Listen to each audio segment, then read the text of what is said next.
Hello everybody and welcome to the Theatre Shed Community Script Workshop. This workshop is Doctor Who Part 1. We're going to be looking at Doctor Who Season 10 Episode 1, which is called A Star in Her Eye, written by Stephen Moffat. Let's have a look at the Doctor Who synopsis for this particular season. So, the main story arc for the first half of the series revolves around the Doctor and Nardole occupying themselves as a university professor and assistant while they guard an underground vault containing Missy, who the Doctor has sworn to protect for 1,000 years after her supposed execution. So the series story arc primarily focuses on Missy and how the 12th Doctor have made a deal to guard her in a vault for 1,000 years. Despite Nardole's protests to not adventure or interact with her while lecturing at St Luke's University, the Doctor decided to change Missy's outlook on life away from her evil ways in the hopes of renewing their strong friendship from long ago. So there's this massive subplot happening throughout this. This is obviously the first episode, so it's more about establishing the relationships and the new characters that are coming in. But that's the backstory, that's where we're coming from. So while we're at this university, the Doctor meets Bill Potts, who strangely went to his lectures despite not actually studying at the university.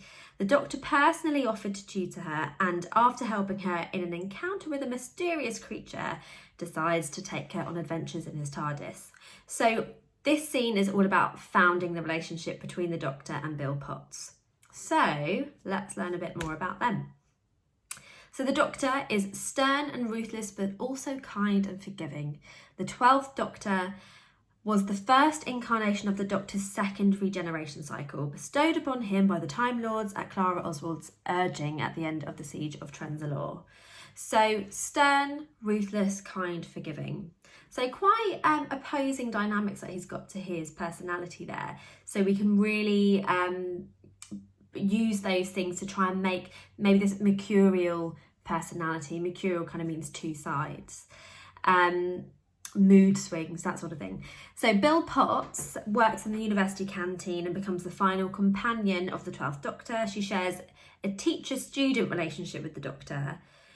She doesn't always respect social boundaries, but she's lovable, playful, and straight-talking.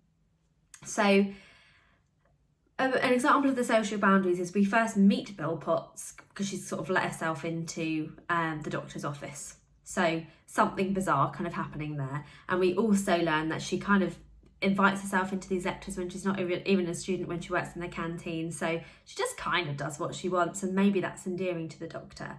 So again, the Doctor may have been written for a male part and the Bill Potts may have been written for a female part. However, it doesn't matter. Pick whichever character you like. They're both lots of fun. There's quite a lot of dialogue in here, so only do what you'd like to.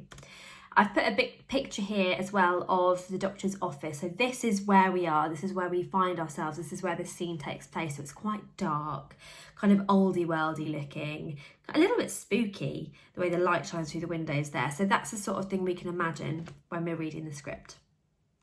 So please open your scripts. So we're starting part the way through scene 1. I've started us maybe 2 pages in. So we're in the interior of the Doctor's office. It's morning, and Bill's first line is in response to the TARDIS. So she's obviously seen it and knows that something kind of weird is happening. So she says, "Then how did you get in here? The door's too small and so are the windows." Bill smiles pleasantly, just waiting for the explanation. She's landed a hit. "I had the window and part of the wall taken out and it was lifted in." "With a crane?" "Yes, with a crane.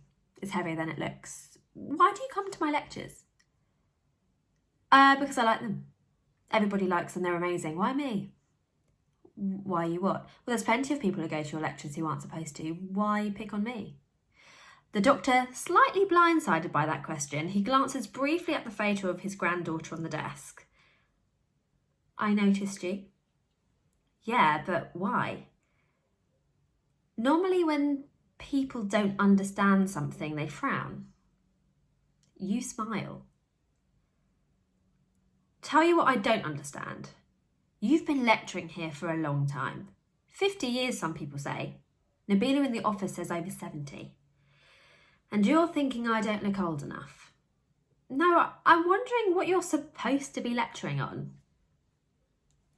It's like the university lets you do anything you like. One time, you were going to give a lecture on quantum physics. You talked about poetry. Poetry, physics, same thing. How is it the same?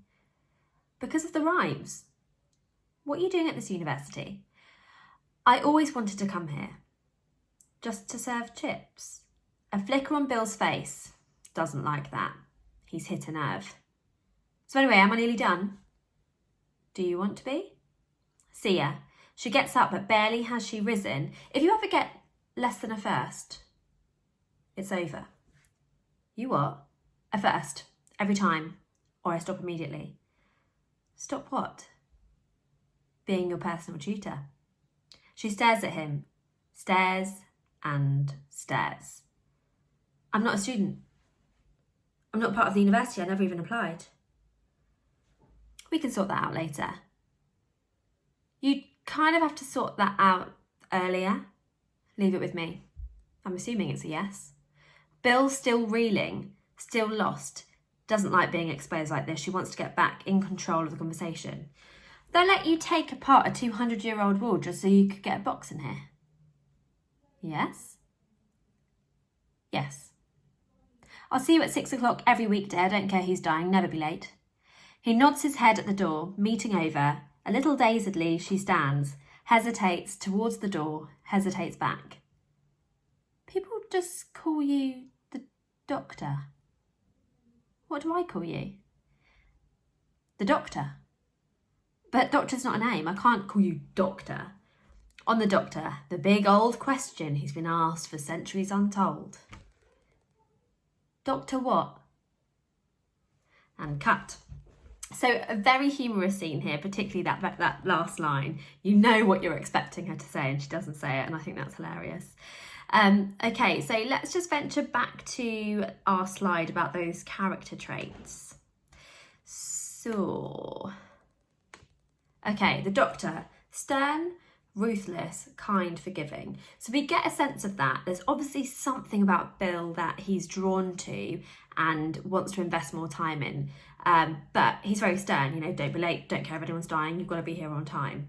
And then with Bill, we've got this kind of playful side to her because she's testing the doctor and really enjoying it.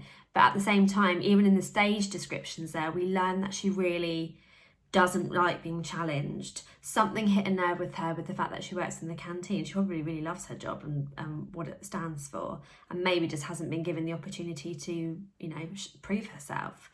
And within one scene, you have a relationship form, and there's like a concrete direction that it's going to go in by the end of the scene, which is amazing. So there's a lot of words. Like I said, do it as you like, take it a page at a time. You can go back and read through if you just rewind, and you can just mute whatever character it is you want to play and read it again, or you can get someone else to read it in with you. Pick the character and then create a mood board that kind of resembles that character, the character description. So for example, with the doctor, perhaps we've got a bit of a backstory there, so perhaps you can bring a few of those elements in, understanding where the doctor is when we first come into the scene, and then what those elements are about Bill that he likes. Why does he want to help her? Try and understand that and bring a bit more truth to the character and a bit more playfulness. With Bill, I think we want to understand more about where the defensiveness comes from. You know, who is she really? We don't know much about her at this point. What does her room look like? Where is she brought up? Where does she live? The lecture room that she likes to go in, what does that look like as well? So lots of different things you can do there. Again, you can do it by writing if you prefer. You can make a PowerPoint, or you could even actually create a piece of art, cut bits out of magazines, colour, or make a picture collage using an app on your phone or device. Thank you so much for taking part. This is a great script, and we will look further into this next week. Thank you very much. Bye.